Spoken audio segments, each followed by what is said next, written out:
Bienvenidos de nuevo a Global Macro Pulse. Estamos presenciando una divergencia estructural fascinante. Por un lado, la renta variable, sobre todo la estadounidense, parece vivir en una realidad de complacencia casi total. Y por otro, los mercados de bonos y materias primas, están valorando una prima de riesgo geopolítico que no veíamos en mucho tiempo. Es como si dos trenes circularan en vías paralelas, pero a velocidades radicalmente distintas. La pregunta es, claro, ¿cuál de los dos se equivoca? Y la acción del precio del pasado jueves por la tarde, hora de Nueva York, nos dio una pista muy clara. El Nasdaq se dejó un 1,5%, el S&P 500 más de un 1%. Pero el dato clave para mí está en la volatilidad. El VIX cerró rozando el nivel de 20. Un nivel clave. Clave. Cualquiera que mire un gráfico sabe que el 20 ha sido la resistencia, el techo de cristal del miedo durante meses. Si lo rompe al alza, las reglas del juego cambian. Y ojo, que nadie se equivoque, esto no fue una rotación sectorial.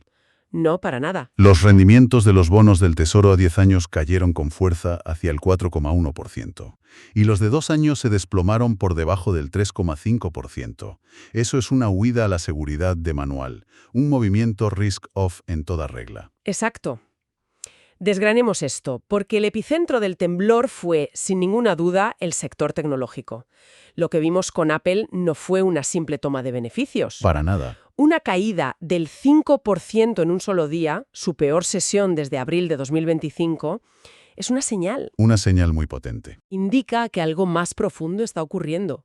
La preocupación por una posible investigación de la FTC fue, digamos, la excusa. Pero yo creo que el mercado está empezando a cuestionar el paradigma fundamental de las grandes tecnológicas. Totalmente. Y no fue un caso aislado. Fíjate en Cisco. Presentó una previsión de rentabilidad débil y el mercado la castigó sin piedad. ¿Y cuál fue el motivo? Pues citaron explícitamente el impacto en los márgenes del aumento de los precios de los chips de memoria. De repente, la narrativa del martillo pilón de la IA, que hasta ahora era solo positiva, muestra su otra cara. ¿El coste? Exacto, el coste. La IA no es gratis, requiere unas inversiones masivas, y eso está obligando a los analistas, a recalcular todos sus modelos. Has dado en el clavo. Estamos posiblemente ante un cambio de paradigma. El modelo de negocio que ha impulsado a las Big Tech durante la última década, ese de capital ligero con márgenes altísimos, podría estar llegando a su fin. Se está agotando. Para ser líder en IA, tienes que construir centros de datos gigantescos, asegurar el suministro de semiconductores y atraer al mejor talento a golpe de talonario. Eso, por definición, es un modelo de capital pesado. Altera por completo el perfil de riesgo y la capacidad de generar flujo de caja libre. Y esa ansiedad del mercado se ve perfectamente en el comportamiento del oro. La semana pasada fue de una volatilidad brutal. Ver al oro perforar el nivel psicológico de los $5,000 la onza fue una sacudida, ¿sí? Pero la recuperación fue casi más importante. Mucho más reveladora. Cerrar la semana por encima de los $5,043. La plata, además, dibujó un patrón casi idéntico. Cuando los metales preciosos se mueven con esa violencia intradía, es un síntoma inequívoco de nerviosismo. Los inversores están cuestionando la seguridad de activos como Apple y están volviendo, al refugio más antiguo que existe. Y para añadir más leña al fuego o más complejidad, tenemos a la Reserva Federal, el dato del IPC subyacente de Estados Unidos que conocimos la semana pasada. El más bajo en casi 5 años. Exacto. Salió más suave de lo esperado, con una tasa anual del 2,5%. Y la reacción inmediata. A descontar recortes. Los operadores de swaps se lanzaron a valorar más de un 80% de probabilidad de un recorte de tipos antes de la reunión de junio. O sea que el mercado está atrapado en una tensión de manual. Una dualidad. Por un lado, el pánico a que la burbuja tecnológica esté pinchando por los costes de la IA. Por otro, la esperanza de que un pivote de la Fed inunde de nuevo el sistema de liquidez y lo salve todo. Es una dualidad muy peligrosa. Peligrosa, y que no se puede analizar en un vacío, porque toda esta volatilidad en los mercados no nace de la nada. Se alimenta directamente de un entorno geopolítico que se está fracturando por momentos. Solo hay que ver lo que pasó este fin de semana en Múnich. En la conferencia de seguridad, efectivamente. Lo que vimos en Múnich es la manifestación de un riesgo sistémico de primer orden. Las palabras de la alta representante de la UE, Kaja Kallas, muy duras. Durísimas, rechazando de plano la idea estadounidense de una anulación civilizatoria de Europa. Eso no es retórica diplomática, es la constatación de una grieta profunda en la alianza transatlántica. Y aunque el secretario de Estado Rubio intentara poner paños calientes. Es que la agenda de Washington es clara y choca frontalmente con Europa en temas clave. Comercio, migración, política climática. Estamos hablando de desmontar los marcos de comercio global que han sostenido la economía mundial durante décadas. Y mientras los diplomáticos debaten en Múnich, los datos del campo de batalla en Ucrania nos dan la medida real del riesgo. Las conversaciones en Ginebra para el 17 y 18 de febrero son importantes, sí, pero los números del frente son brutales, no mienten. Las cifras que maneja la OTAN son para analizarlas con calma. Rusia sufrió 35.000 bajas en diciembre. ¿35.000? Y otras 30.000 en enero. Son 65.000 en solo 2 meses. Es una cifra que cuesta incluso procesar. Pone en perspectiva cualquier narrativa sobre un avance ruso que sea decisivo. Es que no es una narrativa, es contabilidad de guerra, pura y dura. Si haces el cálculo, esas cifras se traducen en aproximadamente 87 bajas por cada kilómetro cuadrado de territorio que Rusia consiguió en enero. 87. 87. Es una tasa de desgaste que desafía toda lógica militar y logística. Es insostenible. Y a esto se le suma un factor tecnológico del que se habla poco. Ucrania y SpaceX han conseguido bloquear el acceso ruso a miles de terminales Starlink no registrados. ¿Y eso qué impacto tiene? Pues que está degradando severamente su capacidad para coordinar ataques con drones en la retaguardia. Les da un respiro táctico que es vital. La guerra también se libra en el espectro electromagnético, claro. Y esa misma lógica de costes insostenibles y maniobras de alta tensión la vemos replicada con otras herramientas en Oriente Medio. El conflicto en Gaza continúa enquistado, con ataques israelíes a pesar de un supuesto alto el fuego. En este escenario, la administración Trump lanza su gran iniciativa, la Junta de Paz. Poniendo dinero sobre la mesa. Exacto, 5.000 millones de dólares para la reconstrucción como principal herramienta de poder blando. La participación de Emiratos Árabes Unidos y Kuwait es, sin duda, un movimiento diplomático relevante. Sí, pero el dato más revelador no es quién está, sino quién no está. Totalmente de acuerdo. La reticencia de otros aliados clave de Estados Unidos en la región a unirse a esa junta nos dice mucho.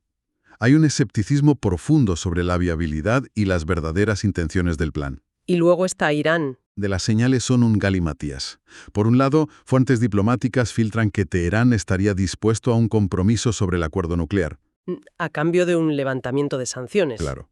Pero por otro, los informes de inteligencia apuntan a que el Pentágono se prepara activamente para una posible acción militar prolongada. Las conversaciones indirectas de esta semana en Ginebra no son una reunión más. Son absolutamente cruciales para ver hacia dónde se inclina esta balanza. Y el tablero de riesgo no termina ahí, ni mucho menos. Si giramos el foco hacia Asia, la tensión es, si cabe, más compleja. El caso de Japón es un ejemplo perfecto de cómo la dominancia fiscal está siendo dictada por la geopolítica.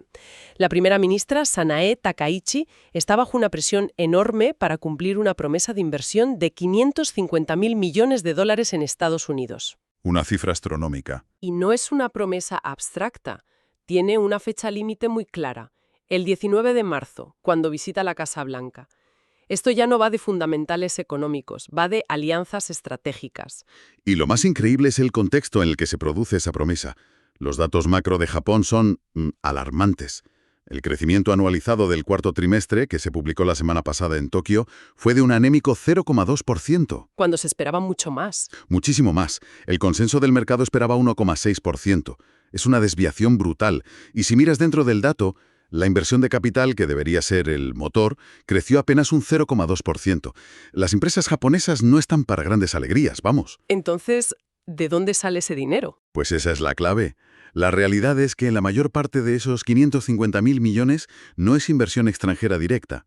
Son bonos y préstamos del JBIC, el Banco de Cooperación Internacional de Japón. Es una forma de cumplir con Washington sin ahogar a sus empresas, a cambio de una reducción de aranceles al 15%. Pura realpolitik económica. Y finalmente, la pieza más delicada de todo el puzzle asiático, Taiwán. El nuevo pacto comercial entre Estados Unidos y Taiwán es un paso de gigante para profundizar los lazos económicos, con un foco absoluto en la cadena de semiconductores. Pero hay un pero. Claro, y es el quid de la cuestión. Al mismo tiempo, Washington está presionando a Taipei para que aumente su gasto en defensa de forma muy significativa. Es una política de doble vía perfectamente orquestada. Te integro más en mi esfera económica para hacerte indispensable, pero te exijo que te prepares para defenderte militarmente. Una estrategia que, inevitablemente, eleva la tensión con Pekín a un nuevo nivel. Y esto nos afecta a todos, porque eleva el riesgo sistémico sobre la cadena de suministro global de semiconductores. Exacto. Si algo pasa en Taiwán, no es que suba el precio de los teléfonos o los coches, es que la producción mundial se detiene. No creo que los mercados estén valorando correctamente la probabilidad de un accidente en el estrecho de Taiwán. En definitiva, y para sintetizar, los inversores navegan en un mar de contradicciones. Por un lado, unas valoraciones tecnológicas altísimas que se enfrentan a un cambio de paradigma, hacia un modelo de negocio más caro y menos rentable. Por otro, una prima de riesgo geopolítico que se dispara en 3 continentes simultáneamente. Y que se ve muy claro en la deuda soberana y en las materias primas. Yo creo que pensar en términos de simples rotaciones sectoriales es un error. Estamos en un momento que exige una reevaluación profunda del riesgo sistémico global. Desde un punto de vista puramente técnico, hay niveles que son críticos. Los soportes clave en el S&P 500. El nivel de 20 en el VIX, que ya hemos comentado. Fundamental. La dirección del rendimiento del bono a 10 años como termómetro. Y, por supuesto, ese nivel psicológico y técnico de $5,000 en el oro. Esos 4 indicadores nos dirán en tiempo real si la huida hacia la seguridad se acelera o si la renta variable consigue ignorar la realidad un poco más. Y termino con una reflexión. Teniendo en cuenta las fricciones que se reportan dentro del propio Tesoro de Estados Unidos, con la posible salida del principal arquitecto de las sanciones, y esa tasa de bajas rusas que hemos analizado, que es materialmente insostenible a medio plazo, quizás los inversores deberían hacerse una pregunta. ¿Estamos subestimando la probabilidad de que un accidente de política, y no de un banco central, sino un error de cálculo en la política de sanciones o un colapso súbito en un frente de batalla, se convierta en el verdadero cisne negro del próximo trimestre? Manténganse a la vanguardia. Esto es Global Macro Pulse. Este contenido no constituye asesoramiento financiero.